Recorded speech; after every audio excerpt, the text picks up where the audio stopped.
Good morning, students. Ma'am, good morning. How are you? I'm fine. Okay, beta. Today we are going to start syllabus of second term of your English. So today we are going to start poem number 6, Aunt Jennifer's Tigers.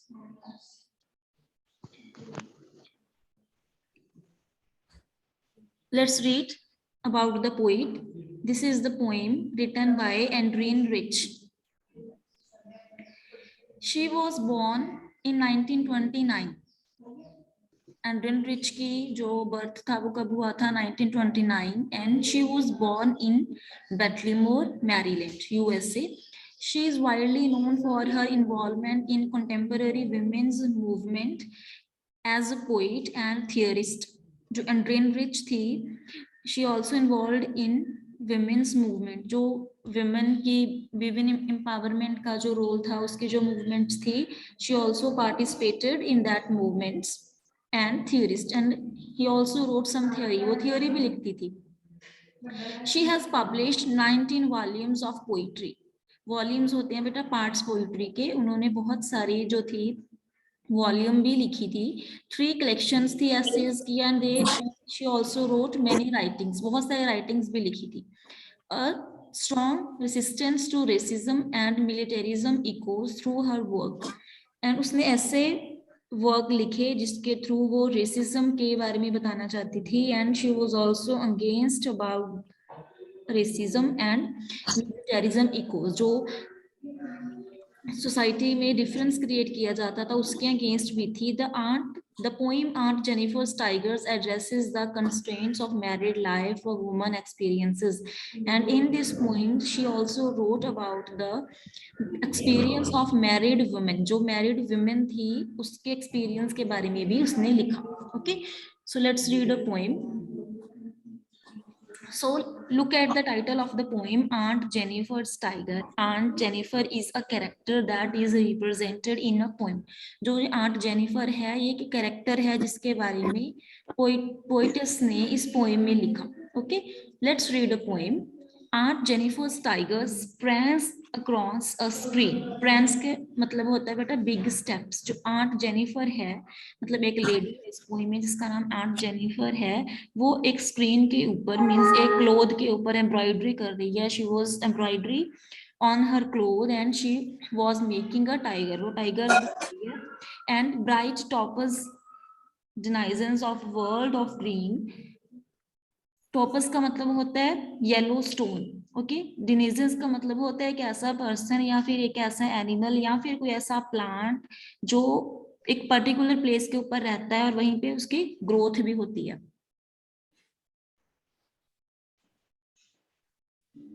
And जो aunt Jennifer थी वो क्या कर रही थी मतलब embroidery कर रही थी. एम्ब्रॉयडरी के थ्रू वो जो थी टाइगर्स बना रही थी और they look like topaz. Topaz means yellow colour का एक स्टोन वैसे दिखाई दे रहे थे in of a world of green. And she was also showing a forest. Okay, मतलब ग्रीनरी वो शो कर रही थी. They don't fear the man beneath the tree. और जो उसके बनाए हुए टाइगर्स थे उनको मैन की तरफ से कोई डर नहीं था, कोई भी फियर नहीं था. मतलब अब उन्हें मतलब उसने टाइगर को क्या बना दिया दे. सो पर्सोनिफिकेशन इज यूज्ड. तो दे की जब टाइगर्स को तो हम दे बोल नहीं सकते है ना क्योंकि वो एक एनिमल्स हैं. दे हम ह्यूमन बींग्स के लिए यूज करते हैं, लिविंग थिंग के लिए. तो दे यहाँ पे क्या है एक पोएटिक डिवाइस है जिसे हम पर्सोनिफिकेशन कहते हैं. और वो कहती है कि जो मेरे टाइगर्स हैं वो बिल्कुल भी मैन से डरते नहीं. क्यों? क्योंकि अपने लाइफ में she was under the pressure of her husband. उसे अपनी रियल लाइफ में अपने हस्बैंड से बहुत डर था जिसकी वजह से she was dominated by her husband. And through the character of tiger she was representing her inner thoughts. Okay, they pace in sleek chivalric certainty. Pace का मतलब होता है बेटा मूव करना. और वो जो टाइगर्स थे वो कैसे मूव कर रहे थे एक बहुत ही ऑनर के साथ, बड़े ही प्राउड के साथ वहां पे एलिगेंट वे में मूव कर रहे थे. Aunt Jennifer's fingers fluttering. Fluttering का मतलब होता है कांपना. ठीक है, ट्रम्बल करना. और जो उसकी फिंगर्स हैं यार जेनिफर की, वो भी कांप रही हैं अपने वूल के क्लोथ के ऊपर, because she has a fear of her husband, because she is not allowed to do embroidery from her husband, because he didn't allow her, क्योंकि उसके हस्बैंड उसे अलाउ ही नहीं करते कि वो एम्ब्रॉयडरी करे। Find even the ivory needle hard to pull, जो उसके हाथ में जो नीडल है, नीडल के साथ भी उसे प्रॉब्लम क्रिएट हो रही है, और नीडल के साथ भी मतलब वो इतनी प्रॉब्लम आ रही है, इतने उसके हाथ काम रहे हैं कि वो नीडल को भी पुल नहीं कर पा रही। The massive weight of uncle's wedding hand, wedding hand का मतलब है रिंग, ओके, जो मैरिज के बाद उसके फिंगर में रिंग थी, रिंग को क्या बता रही है कि जो मेरे लिए मेरी रिंग का बोझ है वो उठाना बहुत मुश्किल है।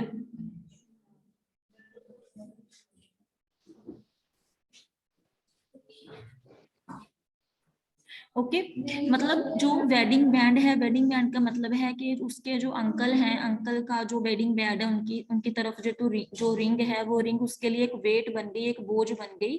Seats heavily upon our Jennifer's hand, वो कहती कि वो जो रिंग है, वो रिंग का मेरे ऊपर बर्डन बन चुका है, और जो बर्डन है मैं उसका बोझ लेके नहीं चल सकती। कहने का क्या मतलब है, वो कहती कि after marriage there are so many responsibilities that I can't take, जो मैं उठा नहीं सकती, ले नहीं सकती, उनमें अपना अच्छा रोल प्ले नहीं कर पाती।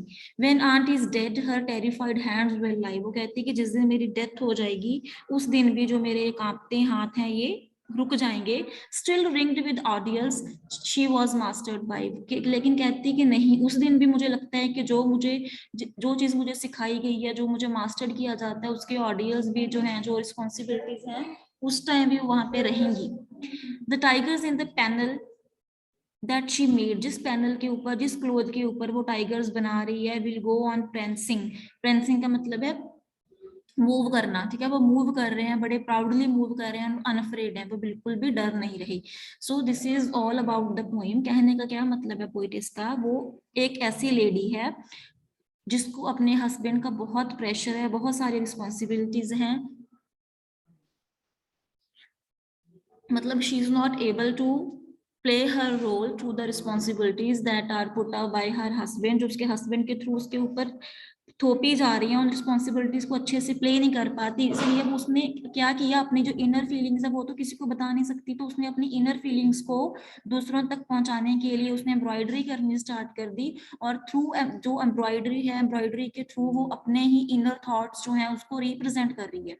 वो थॉट्स कौन से हैं, कौन से थॉट्स हैं उसके, जो वो अपने हस्बैंड से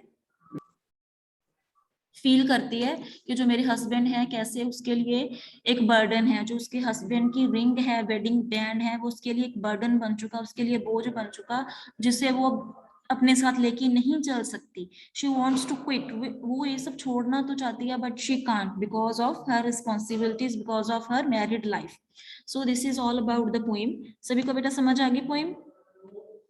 Yes, ma'am. Okay, shall I repeat करूं, जो बच्चे बाद में एंटर हुए हैं?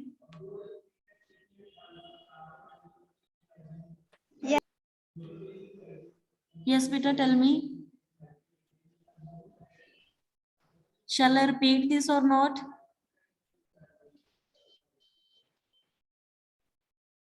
Yes, beta, say something. Yes.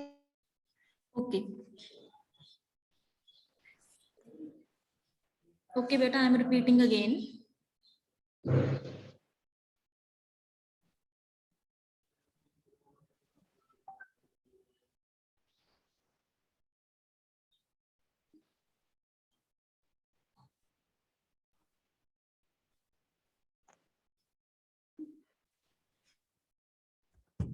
Let's start again. This is a poem written by Andreen.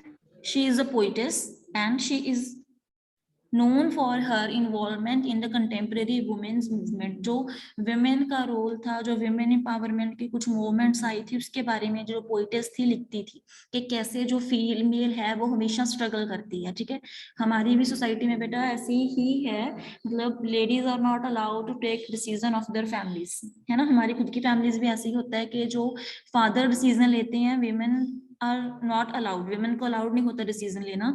तो वही उसके रिगार्डिंग ही ये पोइम है कि कैसे जो फीमेल्स हैं कैसे वो सफर करती हैं, how they are depressed, how they are oppressed by their husbands, कैसे उन्हें अपने हस्बैंड के द्वारा, अपनी फैमिली के द्वारा ऑप्रेस्ड करके रखा जाता है कि ताकि वो आगे ना आ जाए, वो अपनी लाइफ में कुछ ना करें। ठीक है, उसी के रिगार्डिंग जो पोइटस थी वो लिखती थी। उन्होंने बहुत सारे एसेज लिखे, she wrote many writings, she has also wrote volumes of poetry. और वो जो उनका जो स्ट्रॉन्ग रेसिस्टेंस थी, जो स्ट्रॉन्ग डिटर्मिनेशन थी, वो किसके रिगार्डिंग थी कि कैसे जो विमेन है उसको हमेशा प्रेस्ड करके रखा जाता है सोसाइटी में, अपने हस्बैंड द्वारा, अपने फादर द्वारा, अपने ब्रदर द्वारा, है ना, कि उन्हें ऊपर आने नहीं दिया जाता, वो अपने आप को ग्लोरीफाई नहीं कर पाती। ठीक है, तो उसी के अंदर जो आंट जेनिफर है ये एक कैरेक्टर है। ठीक है, जिसे पोइटस ने क्रिएट किया। जो आंट जेनिफर है ये एक कैरेक्टर है। वो क्या कर रही है, आंट जेनिफर इज एम्ब्रॉयडरिंग, वो एक कपड़े के ऊपर, वुलन स्टफ के ऊपर, she is embroidering something, she is making tiger, वो टाइगर बना रही है। ठीक है, एम्ब्रॉयडरी कर रही है। और जो एम्ब्रॉयडरी, मतलब शी इज डूइंग एम्ब्रॉयडरी, और वो एम्ब्रॉयडरी करके क्या बना रही है, टाइगर्स। ठीक है, मतलब अपने कैरेक्टर के थ्रू जो अपने इनर थॉट्स हैं वो टाइगर के थ्रू रिप्रेजेंट कर रही है। और जो वो टाइगर है वो कैसा दिखाई देता है, ब्राइट टॉपस। टॉपस का मतलब होता है कि येलो स्टोन, मतलब कंपैरिजन किया गया। मैंने आपको क्लास में भी बताया था कि पोइटिक डिवाइस होती है जिसे हम कहते हैं मेटाफर। मेटाफर क्या होता है, किसी का कंपैरिजन दूसरी चीज के साथ करना, लेकिन एज और लाइक ना यूज करना। तो टॉपस यहाँ पे क्या है, एक पोइटिक डिवाइस है। ठीक है, जिसे हम क्या बोलते हैं, मेटाफर। मतलब टाइगर्स को क्या बताया गया कि येलो कलर के स्टोन। एंड वो क्या कहती, पोइटस कहती कि जो आंट जेनिफर है, आंट जेनिफर को अपनी लाइफ में अपने हस्बैंड का बहुत प्रेशर है, उसे बहुत डर है, उसे उसे अपनी हॉबी को भी फॉलो करना भी अपने हस्बैंड की तरफ से अलाउ नहीं है। मतलब she has a fear of her husband, but the tigers that she is representing they don't have any fear. वो कहती है कि जो मैं टाइगर्स बना रही हूँ उन्हें कोई डर नहीं है अपने हस्बैंड की तरफ से। अब देखो बेटा, टाइगर्स के लिए कौन सी पोएटिक डिवाइस यूज की है, दे। दे का मतलब क्या होता है, दे हम पर्सन के लिए यूज करते हैं, लेकिन यहाँ पे दे टाइगर के लिए यूज किया गया। तो ये कौन सी पोएटिक डिवाइस है, पर्सोनिफिकेशन। तो मैंने यहाँ तक आपको दो पोएटिक डिवाइसेस करवा दी। एक टॉपस, टॉपस का मतलब मेटाफर यूज किया गया। सेकंड कौन सा यूज किया गया, दे मतलब we use for animals, for non living thing. Okay, living non living thing को लिविंग बना देना, तो वहां पे हम पर्सोनिफिकेशन यूज करते हैं। और वो पोइटस कहती कि जो मेरे बनाए हुए टाइगर्स हैं, they pace in sleek chivalric certainly, मतलब they are moving very proudly, है ना, वो एलिगेंट वे में मूव कर रहे हैं, उन्हें किसी चीज का डर नहीं है। वो कहती है कि that my fingers are also flirting, my fingers are trembling because of the fear of her husband.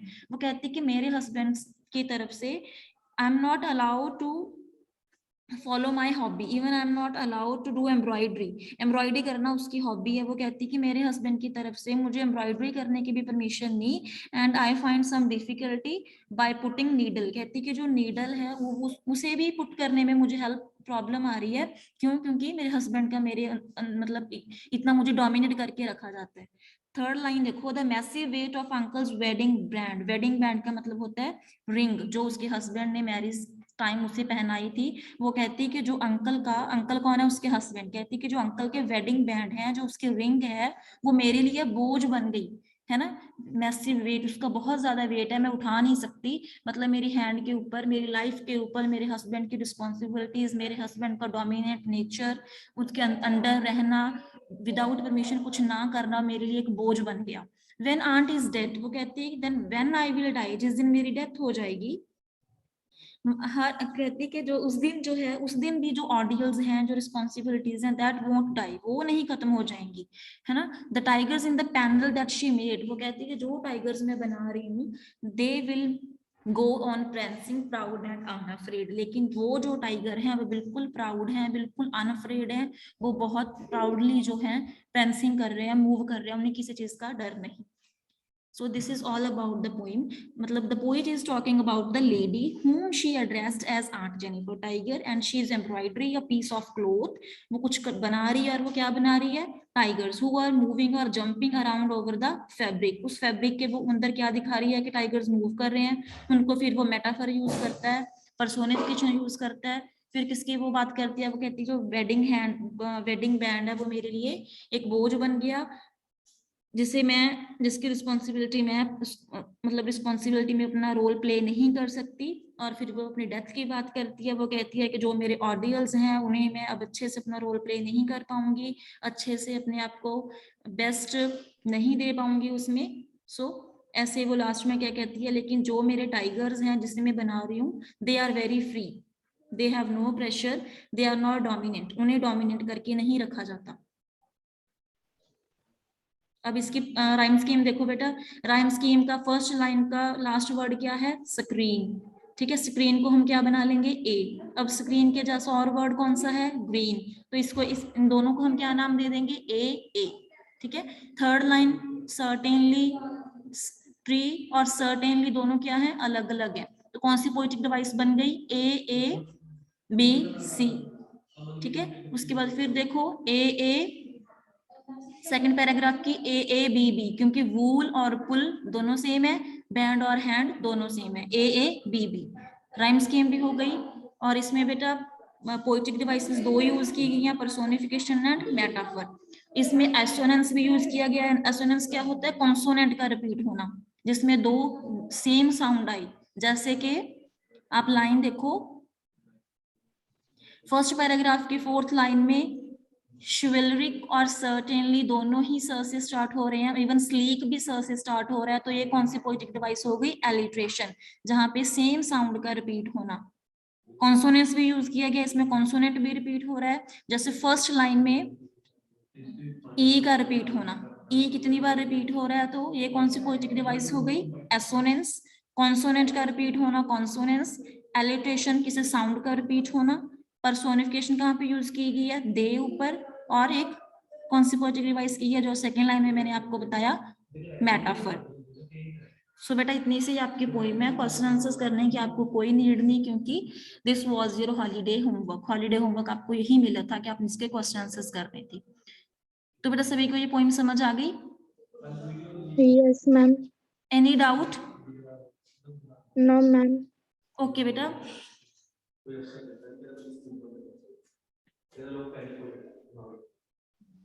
let me take your attendance.